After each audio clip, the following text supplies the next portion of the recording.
Shooter kills 3 at UPS facility. Now look what Muslims were caught doing in the bathroom.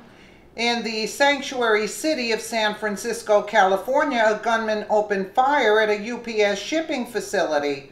By the end of their bloody tirade, which was reportedly caused in an effort to avenge a recent conflict at work, 3 workers and the shooter were dead, and others who were injured were rushed to the hospital.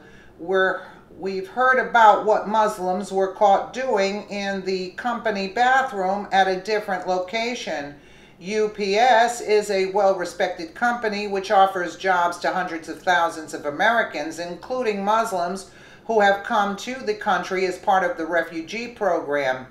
The respectable shipping company did their part to help a swarm of them out with work and are now paying the price for it. Minnesota has become the Middle East of America, with accepting more Muslim refugees into their state than any other place in the Union. Migrants who land in other U.S. locations inevitably make their way to Minnesota since they find familiarity there and the government caters to them more than in most states. These refugees are used to having things their way and making demands that are immediately met. So when a group of migrants went to work for UPS, they expected nothing less. However, when a new manager replaced their previous Muslim apologist boss, they were in for a huge surprise after telling him what he has to do and getting something in return they've never seen before. While the majority of Muslim migrants enjoy the handouts provided by hard-working Americans, some opt to punch a clock for extra income, perhaps working the minimum amount of time to keep their benefits too. Although employment should be mandatory, it's not, especially in a place like Minnesota. When a Muslim migrant does decide to work minimum hours, liberals use it to make a point that they are genuinely doing so to seek a better life and assimilate into American culture. However, what happens on the job is much different. Those who follow Islam have to also follow a strict set of rules that don't assimilate well into our way of life. Muslims must pray 5 times a day, and it doesn't matter where you are when the time to do it so hits.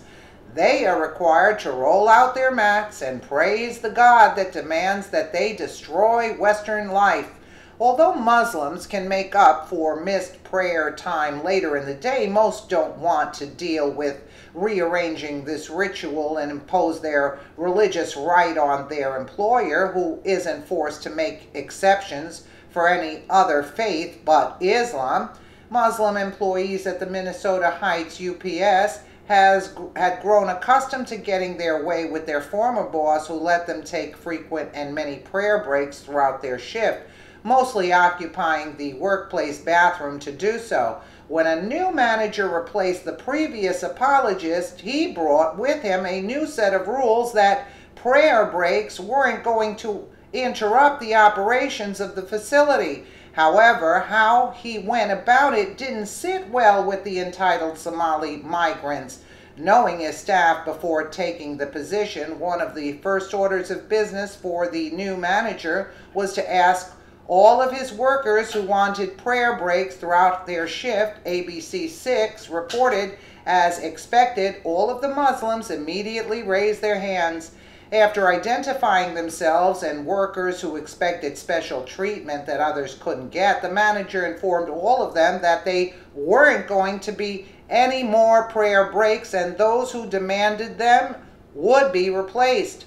The Muslim workers tried to tell their boss what he was doing to give in to them, and he didn't listen, sticking to a general set of rules that everyone working there had to follow.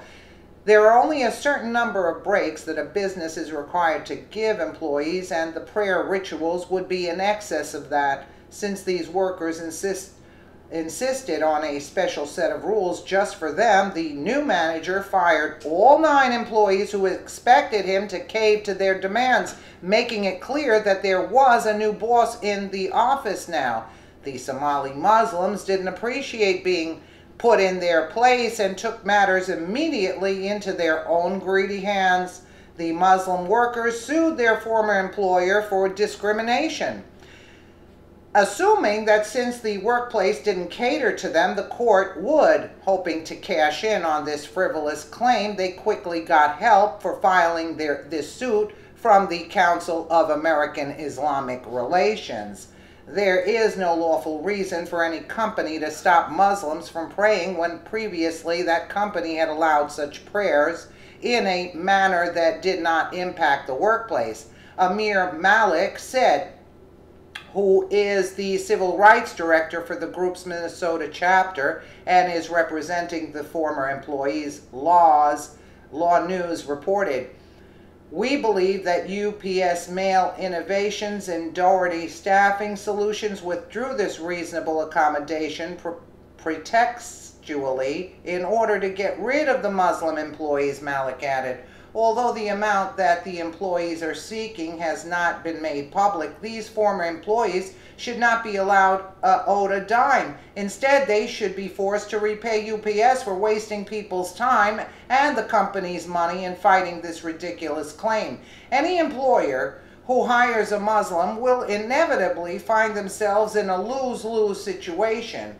They either have to foot the burden of making a number of accommodations for these entitled people and their religion, or they face being sued if they refuse to. If Muslims really wanted to assimilate, they would make personal arrangements for their religious practices, which are available within their belief system, but insist on imposing them on everyone else to make a point instead. There you have it. Let me know what you guys think in the comments below, and again, thank you so much for watching.